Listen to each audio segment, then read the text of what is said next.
What is going on, guys? It's Tammy here for you guys, episode 2 on my Swansea City career mode. And hopefully you guys did enjoy episode 1. If you guys did miss it, please go back and check it out, because there was a couple of big signings you guys do not want to miss out on. Other than that, let's get right to this episode. So in this episode, we're going to be playing about 2 games, and the first one being against Burnley, a team that we really can't underestimate, I guess. And a team we have to really take seriously, especially knowing Swansea City, not the best of teams, not the strongest of clubs. Even though we did make some very good signings, that's not going to change too much. Other than that, though, we really had to, watch out for a couple of players. Knowing Sam Vokes is a very good player, and the new signing Defoe, along with Gray up top. A very strong team. A team that really you cannot estimate. Ruben Neves in the midfield, along with Heaton in goal. A very tough goalkeeper to beat. And knowing that our players really had to focus and get ready for this game, as everyone did get ready. We put Llorente up top, knowing he was a good veteran player that could really lead us, at the striker position, really just help us out, kind of play that, the target man for us.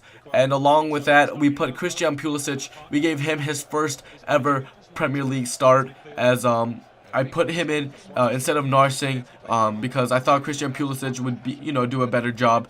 Very good overall player, and Jefferson Montero, I knew he was going to do a lot of work on that left wing. And knowing that, I was very confident in the way we were going to play, and hopefully, I was really confident that we were going to be able to get the result that we wanted. And so, other than that, let's get right into the game. Here, as we kick off. The first chance came to Swansea City here, as Jefferson Montero just rides the left wing, and crosses it in. But unfortunately for us, Heaton was just easily able to get to it and really just stop that that scoring opportunity. Here we put in a cross, gets deflected, but fortunately for us, Llorente was able to win the header. The ball ends up at Sigurdsson's feet, who takes a shot with his left foot, but unfortunately goes way wide. We were getting the chances at the beginning of the game, but there was really just, we just weren't able to finish them. We weren't really able to get them on target. No shots were on target in the beginning of the game. And, it was kind of just really frustrating for us as we just got closer and closer, but we just couldn't do anything about it. Here, Burnley gets their first chance to attack. Fabianski does a great job of clearing the ball, but the ball falls to Ruben Neves. No one steps up to block the shot, and Ruben Neves is able to get a clear shot on goal. And unfortunately for us, the ball did beat Fabianski, and we did go down 1-0 here. As Ruben Neves took a great shot. There was nothing Fabianski could do. The defenders really just needed to help him out there. Someone needed to step up and block that shot, but unfortunately for us, no one was able to do that, and we ended up going down 1-0 against Burnley. And this is exactly what I was talking about, as we could not underestimate Burnley, because they were a very strong team with very solid players. And even though they were a nice team to play in the beginning of the season, definitely didn't expect this. But, for them to go up 1-0. But I definitely knew they were going to give us a challenge. And a challenge they did. For here, Montero crosses it. And still, unfortunately, we weren't able to get anything. The ball falls to Bazor, who takes a shot, but gets denied. Comes back to his feet, takes a shot again. But this time, it was an absolute horrid shot, as it goes way over the bar. And just squanders that opportunity to score a goal. As we just kept on getting closer and closer, we just kept on getting frustrated and more frustrated, and we just weren't able to stay calm and composed to put that ball back into the back of the net. Here, Gray does a good job of crossing it in. Emery Chan clears the ball very well with the header, and Jefferson Montero does the rest of the work. Here, he cuts in twice and beats 2 players. Here, Llorente does a good job of just giving the ball off to Sigurdsson, who shoots it across goal into the bottom left corner, and he cannot do anything about that shot. It was just an absolute fantastic shot from Gylfi Sigurdsson. And I was really just happy to see that Gylfi Sigurdsson was carrying his great form from the preseason into league play, as he did equalize for us and put the score level at 1-1. And I was just really just happy to see our team just be back level here. As you can see, the manager is very happy as well, and really took a lot of stress off the shoulders of the players and the manager as well. And afterwards we were able to play a much more calm and composed game, and we were able to do the work that we were supposed to do. But 1-1 was a score going into halftime, and Defoe here, the new signing for Burnley, it was a little bit disappointing for him. He had 0 shots, on goal and 0 shots on target, and really didn't make much of an impact for them. And so it was a little bit of a disappointing first half for Defoe. But, I knew that we were going to see a little bit more of him in the second half. Here, Fabianski does a great job of just clearing the ball, but Brady, if you guys did not see Brady's goal this weekend against Chelsea, it was absolutely fantastic. But Brady there, I was really scared as he took the shot, but Fabianski does a great job of clearing, of saving the shot, and our defense was able to clear the ball. Here, Llorente takes a shot, and I swear I thought this was going to be in, and just like I said, he makes a fantastic save because he is a very solid goalkeeper, and he is able to get a cross goal on a great shot from Llorente, and gets a hand to it to keep the game level at 1-1. But other than that, it was great team play as we passed the ball around the box very well. But here, Gylfi Sigurdsson crosses it in on a corner. Llorente cannot win it, but the ball falls to Shula. Shula plays it into Ki Sung-young to Jefferson Montero. Jefferson Montero dribbles into the box, crosses in a cross goal, and Llorente, the veteran, the tall striker in the center, is able to head it into the goal and give us the 2-1 lead against Burnley. And from there, it was just smooth sailing. I was just so happy that we were able to come back from a 1-0 deficit to actually go up 2-1 and be able to get all 3 points. He tries to get a cross goal, but just unfortunately is just a second or two late, and is unfortunately unable to get to the ball. And Swansea City does end up going up 2-1 in the 63rd minute from a great Llorente header. And it was good to see that Llorente, in his first debut for Swansea City, was able to get a goal for us. And I'm really looking forward to a lot of great things happening here. As you can see, we made 3 big substitutions. Tom Carroll being one of them, and Leroy Fer as well, to really just strengthen our midfield, because our midfield was looking a little tired, looking a little weak. So with a couple of minutes, with about 10 minutes left or so in the match, I did put them in to be able to secure the 2-1 game. We were able to do that, and we got all 3 points from this game, and I was very proud of our team to be able to come back from a 1-0 deficit. Unfortunately for Burnley, they did play very good, but we just wasn't able to get the result that they wanted. And Llorente right there, the man of the match, who was able to get us the game-winning goal with a fantastic header. And 2-1 was the score at full time as we picked up all 3 points at Burnley, and it was just a good thing. I was just really happy that we got the result in the first game that we managed. But other than that, guys, here, as you guys can see the stats, the game was pretty close. The possession stats are very close, but on the attacking side, we absolutely dominated. The one shot that they got on target with Ruben Neves was the goal, and other than that, we absolutely dominated, and I definitely think that we could have won by more than 2-1.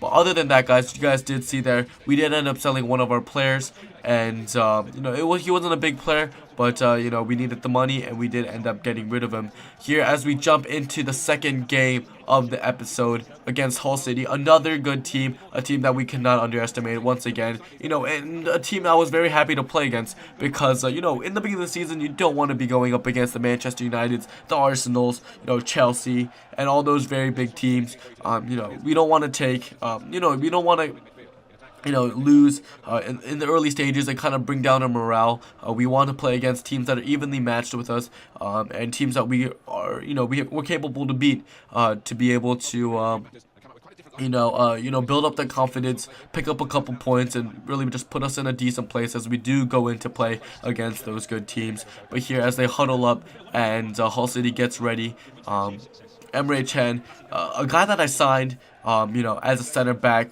I know he is listed as a center mid, but Emre Can has done a phenomenal job at that center back position, and I do plan on keeping him there. Here, Llorente gets the ball, and the first chance falls to Swansea City. Pulisic does a very good job of cutting inside and passing it to Sigurdsson, who took a shot, but unfortunately for us, the Hull City keeper does a very good job of saving the shot, was able to get low to the ground and deflect it away, and for a corner. As you guys can see here, very, very happy with the save. Here, the second opportunity fell to Hull City as they got the corner. they crossed it in, but fortunately for us, we were able to get it up. Pulisic starting a counterattack here as he dribbles it up by himself, and he just sees open space, so he just starts kicking it forward, and he beats the last defender with pace, cuts inside, takes a fake shot and shoots it, and was able to get the goal for us, and put us in the lead with the goal, as we did go up in the 26th minute from a great Pulisic goal. And like I said, Pulisic is a very good player with very good potential, and I've seen some great things happening and great things coming from him as well. And I think it was just a great, I think it was just a smart thing to start Pulisic over Narsing, knowing that Pulisic was just a better overall player with speed, with great ball control, and with great shooting as well. And so I was just really happy to see Pulisic get his first goal for Swansea City as he put us into the lead with the first goal of the game. Here, as you guys see, Pulisic was very happy. But here, the free kick came to Hull City, who played the ball in, but we were able to clear it.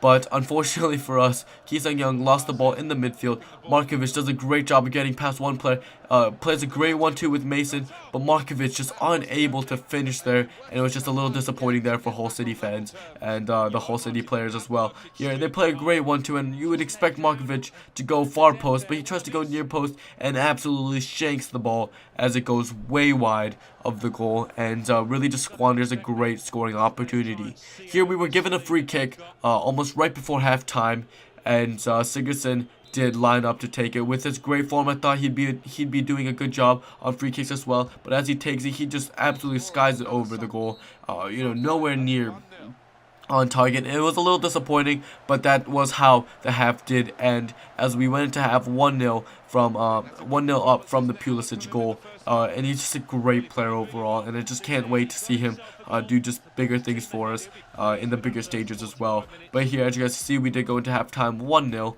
over Hull City. And it was just really good to see that, because in the last game we did go into the halftime 1-1, and we did, we felt a little bit of the pressure to score one more goal to get all 3 points. But here, Shula does foul one of the Hull City players and ends up giving them a very dangerous free kick right outside the box. But right before they took it, Hull City did make a substitution for Ivandro, and on came, I believe, I don't remember his name, as we can see here.